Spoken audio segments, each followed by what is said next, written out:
আসসালামু আলাইকুম viewers, welcome to super English care. প্রিয় শিক্ষার্থী এবং সহকর্মীবৃন্দ, আজকে আমি মূলত ষান্মাসিক সামষ্টিক মূল্যায়ন বিষয়ক অতীব জরুরি এবং সর্বশেষ একটা নির্দেশনা নিয়ে হাজির হয়েছি। এটা আজকে প্রদান করা হয়েছে, অর্থাৎ 30শে জুন 2024 খ্রিস্টাব্দ তারিখে। আর এটা হচ্ছে এনসিটিবির একটা চিঠি যেটা প্রেরণ করেছে মাউসিতে। মাউসি মূলত সে এই চিঠির আলোকে আর একটা চিঠি প্রেরণ করেছে, সেটা ওয়েবসাইটে প্রকাশ করেছে। এইটা হচ্ছে ওয়েবসাইটে প্রকাশ করেছে মাউসি। তার মানে এর জন্য মূলত এটার কাজ হচ্ছে যে আমাদের ষান্মাসিক সামষ্টিক মূল্যায়ন 2024 শিক্ষকগণের জন্য সাধারণ নির্দেশনা। এটা মাউসিকে দেওয়া হয়েছে এনসিটিভি থেকে। এনসিটিভি দেওয়ার পরে মাউসি একটা চিঠির মাধ্যমে এটা আমাদের প্রকাশ করেছে, অর্থাৎ ওয়েবসাইটে প্রকাশ করেছে। এখন এই চিঠির আলোকেই আমাদেরকে ষান্মাসিক সামষ্টিক মূল্যায়ন যে হবে সেই নির্দেশনাগুলো পালন করতে হবে এবং সেই নির্দেশনা অনুযায়ী আমাদেরকে মূল্যায়ন কার্যক্রম পরিচালনা করতে হবে। এই জায়গায় বলা হয়েছে, ভূমিকায় কি বলা রয়েছে, প্রিয় শিক্ষকবৃন্দ, জাতীয় শিক্ষাক্রম 2022 অনুযায়ী 2024 শিক্ষাবর্ষের বিষয়ভিত্তিক ষান্মাসিক সামষ্টিক মূল্যায়ন কার্যক্রম জুলাই মাসে শুরু হতে যাচ্ছে। ষষ্ঠ থেকে নবম শ্রেণীর বিষয়ভিত্তিক ষান্মাসিক সামষ্টিক মূল্যায়ন কার্যক্রম পরিচালনার জন্য শিক্ষা প্রতিষ্ঠানের প্রস্তুতিমূলক নির্দেশনা ইতোমধ্যেই আপনাদের দেওয়া হয়েছে। এর আগে এটা নিয়ে আমি ভিডিও করেছি। এই মূল্যায়নের ক্ষেত্রে শিক্ষার্থীরা নির্দিষ্ট প্রকল্প বা অ্যাসাইনমেন্ট বা সমস্যা সমাধান ইত্যাদি কাজ সম্পন্ন করবে এবং তাদের পারদর্শিতার উপর ভিত্তি করে আপনারা মূল্যায়ন করবেন। অর্থাৎ আমাদেরকে বলা হচ্ছে এই কাজ চলাকালে শিক্ষার্থীদের অংশগ্রহণ, কাজের প্রক্রিয়া, ফলাফল ইত্যাদি সব কিছুই মূল্যায়নের ক্ষেত্রে বিবেচিত হবে। এই নির্দেশিকায় ষষ্ঠ থেকে নবম শ্রেণীর বিভিন্ন বিষয়ের ষান্মাসিক সামষ্টিক মূল্যায়ন কিভাবে পরিচালনা করবেন, কাজের বিভিন্ন ধাপে সংশ্লিষ্ট পারদর্শিতার নির্দেশকের শিক্ষার্থীর অর্জনের মাত্রা কিভাবে নিরূপণ করবেন, কিভাবে রেকর্ড রাখবেন এবং ট্রান্সক্রিপ্ট তৈরি করবেন প্রভৃতির বিস্তারিত নির্দেশনা পরবর্তী অংশে দেওয়া রয়েছে, অর্থাৎ এই জায়গায় নিচে দেওয়া রয়েছে। এখন প্রথম অংশটা হচ্ছে ষান্মাসিক সামষ্টিক মূল্যায়নের পদ্ধতি, অর্থাৎ কিভাবে আমরা ষান্মাসিক সামষ্টিক মূল্যায়নটা করব সেটা প্রথমে দেওয়া রয়েছে। একটি বিষয়ের মূল্যায়ন এক স্কুল কর্মদিবসে বা কর্মদিবসে সর্বোচ্চ 5 ঘন্টার মধ্যে শেষ করতে হবে। অর্থাৎ কোনো কাজ যদি কম থাকে তাহলে তার আগে শেষ করা যাবে, তবে সর্বোচ্চ 5 ঘন্টার মধ্যে আমাদেরকে শেষ করতে হবে। এরপরে নির্দেশনা, প্রত্যেক শিক্ষার্থী পূর্বের ন্যায় প্রশ্নপত্রের মতো মূল্যায়নপত্র বা শিক্ষার্থীর জন্য মূল্যায়ন নির্দেশনা এর একটি লিখিত কপি পাবে। একই সাথে মূল্যায়নের লিখিত অংশের জন্য তাদের প্রত্যেককে একটি খাতা বা উত্তরপত্র সরবরাহ করবেন। অর্থাৎ এখন যেরকম যে ক্লাস 10-এ যাদের পরীক্ষা নিলাম আমরা, তাদের প্রশ্নপত্র দিয়েছি এবং উত্তরপত্র অর্থাৎ খাতা দিয়েছি, এরকম এখনো দেওয়া হবে। তাদেরকে নির্দেশনার জন্য মানে প্রশ্নপত্রর একটা পার্ট থাকবে, সেটা দেওয়া হবে। শুরুতে নির্দিষ্ট বিষয়ের ষান্মাসিক সামষ্টিক মূল্যায়ন কিভাবে পরিচালিত হবে তার নিয়মাবলী শিক্ষার্থীদের জানাবেন, অর্থাৎ আমরা জানিয়ে দেব। মূল্যায়নের জন্য একক কাজ, জোড়ায় কাজ, দলগত কাজ, বিভিন্ন কার্যক্রম থাকার পাশাপাশি লিখিত অংশও থাকবে যা খাতা বা উত্তরপত্রে লিখতে হবে। এই বিষয়ে মূল্যায়নপত্র বা শিক্ষার্থীর জন্য মূল্যায়ন নির্দেশনা কপিতে স্পষ্ট দেওয়া নির্দেশনা আছে আর কি, স্পষ্ট নির্দেশনা দেওয়া রয়েছে। অর্থাৎ আমাদের যে মূল্যায়ন নির্দেশনা দেবে ওই জায়গায় মূলত দিয়ে দেবে যে শিক্ষার্থীদের কি কি কাজ করতে হবে, ওইটা একটা মূল্যায়ন পত্রই হবে, অর্থাৎ প্রশ্নপত্র হবে। ওইটা আমরা শিক্ষার্থীদের 1 কপি করে দিয়ে দেব। মূল্যায়ন পত্র বা শিক্ষার্থীর জন্য মূল্যায়ন নির্দেশনা অনুযায়ী সর্বোচ্চ 5 ঘন্টার মধ্যে শিক্ষার্থী সকল কাজ সম্পন্ন করে শিক্ষককে অথবা পর্যবেক্ষককে জমা দিবে। শিক্ষকের জন্য নির্দেশনায় মূল্যায়নের জন্য নির্ধারিত কাজ সমূহ করার একটা খসড়া সময় বিভাজন দেওয়া থাকবে, কিন্তু অনেক শিক্ষার্থীর চেয়ে সময় বেশি বা বেশি অথবা কম হতে পারে। মানে শিক্ষার্থীদের জন্য একটা টাইম দেওয়া থাকবে ওই ইয়ের মধ্যে। মূল্যায়ন নির্দেশিকা যে দিবে, মূল্যায়ন নির্দেশিকায় যেমন খসড়া কাজের জন্য প্র্যাকটিসের জন্য অথবা খসড়া কাজের জন্য চূড়ান্ত কোনো কিছু জমা দেওয়ার আগে খসড়ার জন্য তাদের একটা সময় বিভাজন করে দেবে, এই নির্দেশনায় দেওয়া থাকবে। কিন্তু এইটা আর কম অথবা বেশি হতে পারে, সেটাই বলছে। শিক্ষক অথবা পর্যবেক্ষক সেটা অনুসরণ করে শিক্ষার্থীদের মনে করিয়ে দিতে পারেন কিন্তু কঠিনভাবে এই সময় বিভাজন অনুসরণ করতে হবে তা নয়। সময়ের জন্য শিক্ষার্থী যেন চাপ অনুভব না করে সে বিষয়টি বিবেচনায় নিয়েই প্রকল্পগুলো নির্ধারিত হয়েছে। তাই শিক্ষার্থীকে ফ্লেক্সিবিলিটি দিতে হবে, অর্থাৎ একটা কাজ করার জন্য অনেক সময় বেশি লাগতে পারে, তবুও তাদেরকে একটু স্মরণ করিয়ে দিতে হবে, কিন্তু চাপাচাপি করা না করা, যাতে কাজটা শেষ না হওয়ার আগে শিক্ষার্থীরা দিয়ে দেয়, এটা বলা হয়েছে। ফ্লেক্সিবিলিটি আমরা জানি যে এটা হচ্ছে কম বেশি হতে পারে, শিথিলতা। এরপর তবে পুরো মূল্যায়ন কার্যক্রম সর্বোচ্চ 5 ঘন্টার মধ্যেই কি সম্পন্ন করতে হবে, 5 ঘন্টার বেশি যাওয়া যাবে না। শিক্ষা প্রতিষ্ঠানে মূল্যায়ন কাজ চলাকালীন শিক্ষক অথবা প্রত্যবেক্ষক নির্দিষ্ট পর্যবেক্ষণ ছকের মাধ্যমে শিক্ষার্থীর কাজের রেকর্ড সংরক্ষণ করবেন।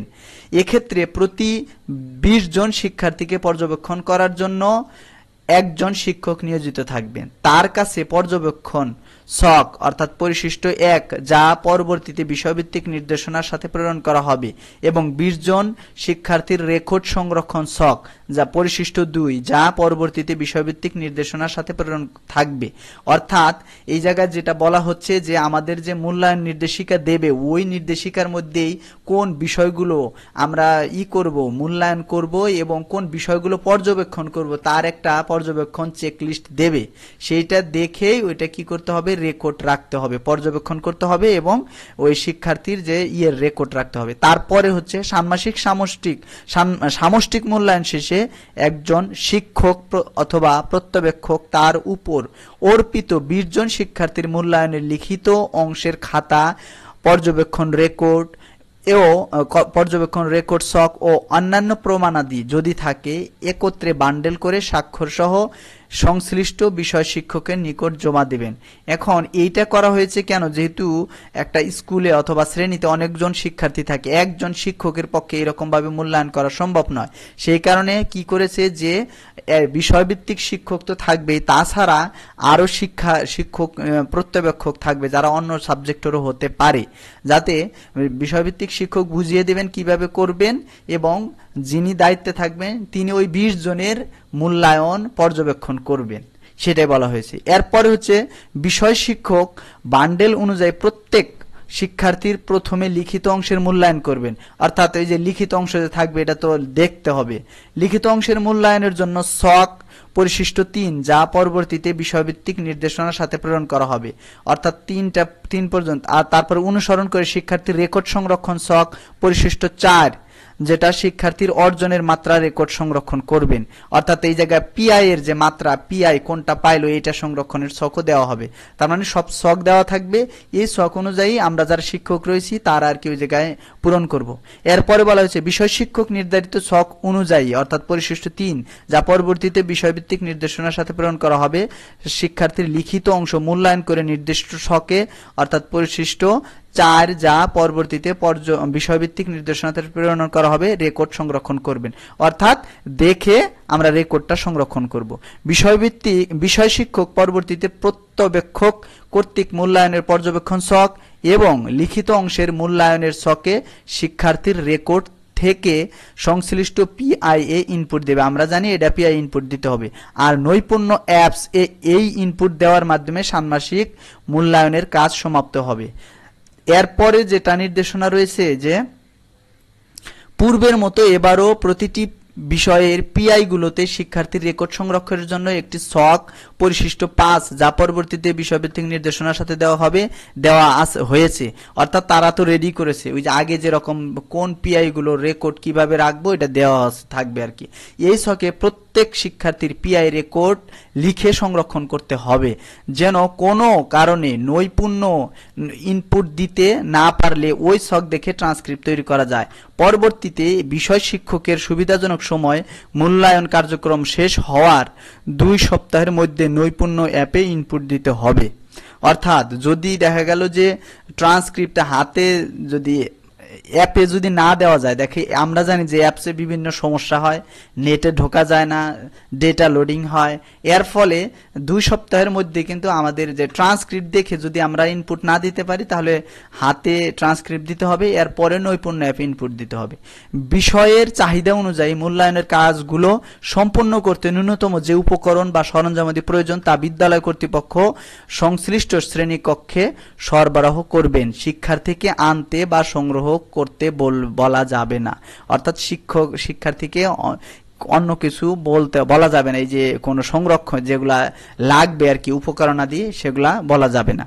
তার মানে আমরা মনে হয় এখন আরেকটা বিষয়, যে এর আগেও আমি ভিডিও করেছিলাম, যে শখ রেডি করেছিলাম, এই যে ট্রান্সক্রিপ্ট পিআই রেকর্ড সংরক্ষণের জন্য শিক্ষণকালীন তো দিয়ে দিয়েছে, এই যে ষান্মাসিক সামষ্টিক যদি দেখা গেল যে অনেকগুলো পিআই যাতে একসাথে অনেক শিক্ষার্থীর পিআই সংরক্ষণ করার জন্য এটা আমি তৈরি করে দেবো ইনশাআল্লাহ।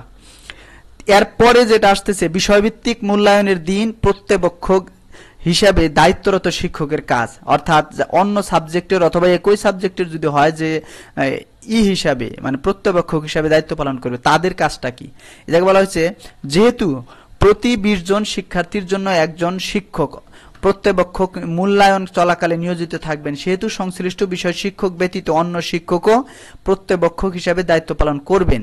বিষয় শিক্ষক প্রধান শিক্ষকের সহায়তা নিয়ে শিক্ষার্থীর সংখ্যা অনুযায়ী কতজন প্রত্যেপক্ষক প্রয়োজন তা নির্ধারণ করবেন। উদাহরণস্বরূপ বলা হয়েছে 6ষ্ঠ শ্রেণীর একটি শাখায় 70 জন শিক্ষার্থী আছে, মানে 70 জনের জন্য তাহলে 20 জন করে, তাহলে 3 জন আর কি মূল্যায়ন করবে। এটা যেভাবেই হোক 3 জন শিক্ষক মূল্যায়ন করবেন, সেটা এই জায়গায় বিভিন্নভাবে বলা রয়েছে, এটা আমি আর বলতেছি না। এরপরে এক্ষেত্রে প্রত্যবেক্ষকের কাজ হবে, অর্থাৎ প্রত্যবেক্ষকের কাজটা কি, যারা অন্য সাবজেক্টের কিন্তু প্রত্যবেক্ষক হিসেবে দায়িত্ব পালন করবেন। একজন প্রত্যবেক্ষক সর্বোচ্চ 20 জন শিক্ষার্থীর কাজ পর্যবেক্ষণ করবেন। কাজেই শিক্ষার্থীর সংখ্যা অনুযায়ী প্রত্যবেক্ষক কতজন থাকবেন তা নির্ধারিত হবে। সামষ্টিক মূল্যায়ন পরিচালনার জন্য বিষয় শিক্ষকের কাছ থেকে শিক্ষকের জন্য দেয়া বিষয়ভিত্তিক মূল্যায়ন নির্দেশনা, শিক্ষার্থীর দেওয়ার জন্য মূল্যায়ন পত্র, শিক্ষার্থীর জন্য মূল্যায়ন নির্দেশনা, পর্যবেক্ষণ ছক পরিশিষ্ট 1, পর্যবেক্ষণ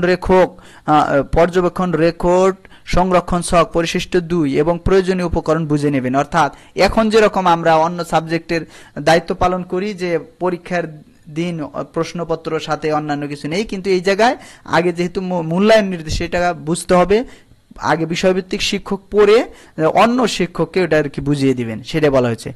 শিক্ষকের জন্য বিষয়ভিত্তিক মূল্যায়ন নির্দেশনা অনুসরণে প্রত্যবেক্ষক শিক্ষক শিক্ষার্থীদের খাতা উত্তরপত্র বা কাজ বুঝিয়ে দেবেন এবং তার জন্য নির্ধারিত 20 জন শিক্ষার্থীকে পর্যবেক্ষণ পরিশিষ্ট 1 অনুসারে করবেন।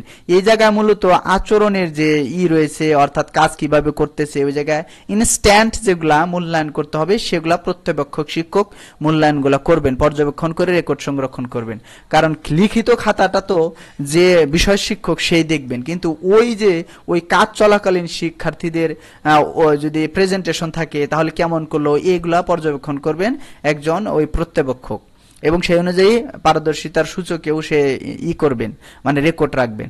শিক্ষার্থীর জন্য যে মূল্যায়ন নির্দেশনা দেওয়া রয়েছে তা প্রত্যেক শিক্ষার্থীকে পড়তে বলবেন, এটা তো অবশ্যই পড়তে বলবেন। নির্দেশনা নিয়ে কোনো অস্পষ্টতা থাকলে তা দূর করতে সহায়তা করবেন। এই মূল্যায়ন চলাকালে শিক্ষার্থীদের কাছে প্রত্যাশা কি তা যেন তারা স্পষ্টভাবে বুঝতে পারে তা নিশ্চিত করতে হবে। জোড়া দলগত কাজ বা অন্য কোনো কাজ থাকলে শিক্ষকের জন্য নির্দেশনা অনুসরণে শিক্ষার্থীদের প্রয়োজনীয় নির্দেশনা দেবেন। এরপরে আসতেছে মূল্যায়ন পরিচালনার জন্য শিক্ষক নির্দেশনা অনুযায়ী বিরতি এবং সময় ব্যবস্থাপনা করবেন। এই যে কোন সময় বিরতি দিতে হবে এটা প্রয়োজন অনুযায়ী শিক্ষক নির্দেশনা অনুযায়ী বিরতি দিবেন, ওটা দেওয়া থাকবে আর কি। পর্যবেক্ষণ ছক অনুসরণে নির্ধারিত 20 জন শিক্ষার্থীকে পর্যবেক্ষণ করে তার রেকর্ড সংশ্লিষ্ট ছকে পরিশিষ্ট 2 সংরক্ষণ করবেন। মূল্যায়ন চলাকালে প্রত্যবেক্ষক শিক্ষার্থীদের যেই কাজগুলো পর্যবেক্ষণ করবেন তা পর্যবেক্ষণ ছকে দেওয়া রয়েছে, ওই যে দেওয়া পরিশিষ্টে দেওয়া থাকবে, ওগুলা দেখে দেখে শুধু লিখে রাখবেন, অর্থাৎ চিহ্ন দিয়ে রাখবেন। মূল্যায়নের বিভিন্ন ধাপে ওই কাজগুলো আপনার তত্ত্বাবধানে থাকা 20 জন শিক্ষার্থী কিভাবে অংশগ্রহণ করেছে তা পর্যবেক্ষণ ও যাচাই করে রেকর্ড রাখবেন। ওই যে ওই একই কথা। মূল্যায়ন শেষে নির্ধারিত 20 জন শিক্ষার্থীর লিখিত অংশের খাতা অথবা উত্তরপত্র জমা নেবেন। জমা নিয়ে কি করবেন? স্বাক্ষর করবেন এবং তাদের পর্যবেক্ষণ রেকর্ড সংরক্ষণ ছক একত্রে বান্ডেল করবেন। আর যদি কোনো প্রমাণিত অথবা তৈরিকৃত মডেল, উপস্থাপনার পোস্টার প্রভৃতি থাকে তাও এর সঙ্গে যুক্ত করে বিষয়ভিত্তিক শিক্ষকের নিকট বান্ডেলটি জমা দিবেন, অর্থাৎ বিষয়ভিত্তিক শিক্ষকের নিকট জমা দেবেন। এখন বিষয় শিক্ষকের কাজ কি? বিষয় শিক্ষকের কাজ হচ্ছে মূল্যায়নের শুরুতে নির্ধারিত সংখ্যক প্রত্যবেক্ষক খাতা বা উত্তর, তারপরে যে পর্যবেক্ষণ ছক, উত্তরপত্র হবে এটা, তারপরে হচ্ছে রেকর্ড ছক, তারপরে হচ্ছে শিক্ষার্থীদের মূল্যায়ন পত্র সহ সংশ্লিষ্ট উপকরণ বুঝিয়ে দিবেন, প্রত্যবেক্ষকদের বুঝিয়ে দিবেন যে সংশ্লিষ্ট শিক্ষক থাকবেন উনি। তারপরে উল্লেখ্য মূল্যায়ন পত্র নির্দেশনা হাতে পাওয়ার পর সংশ্লিষ্ট বিষয় শিক্ষক প্রধান শিক্ষকের সহায়তা নির্দিষ্ট সংখ্যক মূল্যায়ন পত্রের শিক্ষার্থীর কপি, ফটোকপি, প্রয়োজনীয় সংখ্যক সংরক্ষণ ছক এবং রেকর্ড ছক, ফটোকপি এবং প্রয়োজনীয় উপকরণ সরঞ্জামাদি সংগ্রহ করে রাখবেন মূল্যায়নের আগের দিন। তার মানে মূল্যায়নের আগের দিন এইটা কিন্তু কাজটা করে রাখতে হবে, নইলে পরের দিন পারা যাবে না। বিষয় শিক্ষক নির্বাচিত প্রত্যবেক্ষকগণকে শিক্ষকের জন্য বিষয়ভিত্তিক মূল্যায়ন নির্দেশনা অনুসারে পুরো বিষয়টি বুঝিয়ে দেবেন যেন তারা নিজ নিজ দায়িত্ব সঠিকভাবে পালন করতে পারেন। এরপর বিষয় শিক্ষক নিজেও 20 জন শিক্ষার্থীর একটি দলে প্রত্যবেক্ষকের দায়িত্ব পালন করবেন। বিষয়ভিত্তিক শিক্ষকও থাকবেনই। মূল্যায়ন শেষে প্রত্যবেক্ষকগণ হাতে বান্ডেল অনুযায়ী লিখিত উত্তরপত্র, পর্যবেক্ষণ, রেকর্ড ছক এবং শিক্ষার্থীর তৈরিকৃত অন্যান্য কাজ প্রভৃতি চেক করে বুঝে নেবেন। এরপর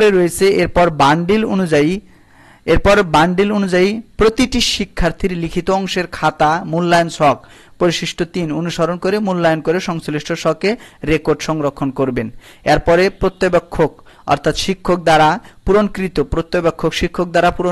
পর্যবেক্ষণ, রেকর্ড সংরক্ষণের ছক পরিশিষ্ট 2 এবং নিজের করা লিখিত অংশের মূল্যায়ন রেকর্ড সংরক্ষণ ছক পরিশিষ্ট 4 পাশাপাশি নিয়ে বিষয় শিক্ষক প্রত্যেক শিক্ষার্থীর কাজের চূড়ান্ত মূল্যায়ন করে পিআই এর মাত্রা নির্ধারণ করবেন। উল্লেখ্য পর্যবেক্ষণ ছক এবং উল্লেখিত অংশ মূল্যায়ন ছকে প্রতিটি সূচক সংশ্লিষ্ট পিআই এর রেফারেন্স দেওয়া আছে, ওই জায়গায় দেওয়া থাকবে যে কোন অংশ লিখিত অংশের জন্য আলাদা পিআই থাকবে।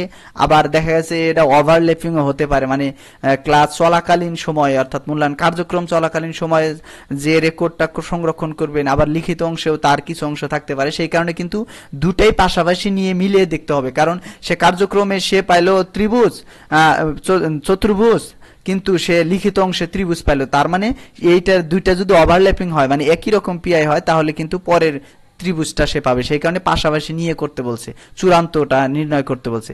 বিষয় শিক্ষক নৈপুণ্য অ্যাপে পিআই ইনপুট দেওয়ার পাশাপাশি পরিশিষ্ট 5 দেয়া ছক ব্যবহার করে প্রত্যেক শিক্ষার্থীর পিআই রেকর্ড লিখে রাখবেন, সংরক্ষণ করবেন, যেন কোনো কারণে নৈপুণ্য ইনপুট দিতে না পারলেও এই ছক দেখে ট্রান্সক্রিপ্ট তৈরি করা যায়। এটা খুবই গুরুত্বপূর্ণ, অবশ্যই এটা করতে হবে। আমি বলেছি যে এটা যে সময় দিয়ে দেবে তারপরে 2-1 দিন পরেই আমি আপনাদের জন্য এটা আমি করে একটা ভিডিও দিয়ে দিব যে কোন জায়গা থেকে পেয়ে যাবেন এই যে অনেকগুলো যাতে সংরক্ষণ করা যায়, সকল শিক্ষার্থীর পিআই কিভাবে সংরক্ষণ করা যায়। এরপরে রয়েছে ষান্মাসিক সামষ্টিক মূল্যায়নের ইনক্লুশন চিহ্নিতকরণ অর্থাৎ অন্তর্ভুক্তি চিহ্নিতকরণ। এটা অনেক বড়, এটা মূলত প্রতিবন্ধী অথবা যারা দুর্বল শিক্ষার্থী রয়েছে, প্রতিবন্ধী শিক্ষার্থীরা কিভাবে মানে এটা অংশগ্রহণ করতে পারে সেইটার জন্য নির্দেশনা দেওয়া রয়েছে। এরপরে মূলত এই যে এইটাকে বলা হয়েছে ষান্মাসিক সামষ্টিক মূল্যায়নের জন্য উপকরণ সংক্রান্ত নির্দেশনা। কি বলা হয়েছে? সাধারণ উপকরণ তালিকাটা কি?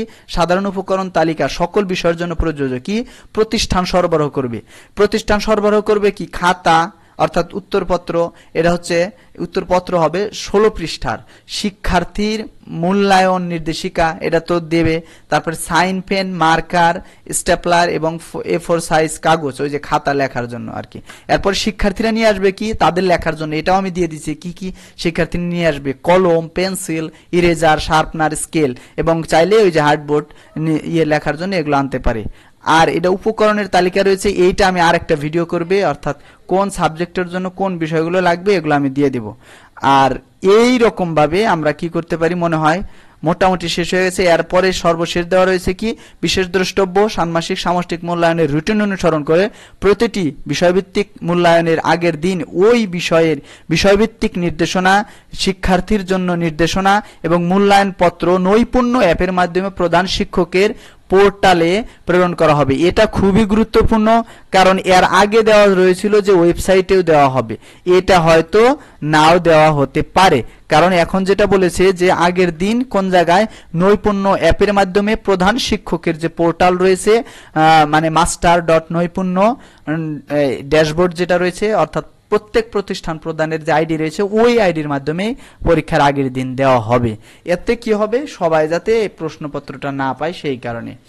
আর এইভাবেই কি করব আমরা, এই মূল্যায়ন নির্দেশিকা যতটুকু আমি বুঝেছি আপনাদের বোঝানোর জন্য ভিডিওটা করলাম। কেমন লাগলো অবশ্যই জানাবেন। এরপরে আমি মূলত যারা শিক্ষার্থীর জন্য নির্দেশনা, এই যে এটা আমি করব, সংক্ষিপ্ত একটা ভিডিও করব। আর আমি বলেছি এর পরে এই যে সময় মূল্যায়ন শুরু হয়ে যাবে, ওই মূল্যায়নের যে ছক কিভাবে অনেকগুলো শিক্ষার্থী রাখা যায় এটাও আমি দিয়ে দিব ইনশাল্লাহ, আপনারা যদি পাশে থাকেন।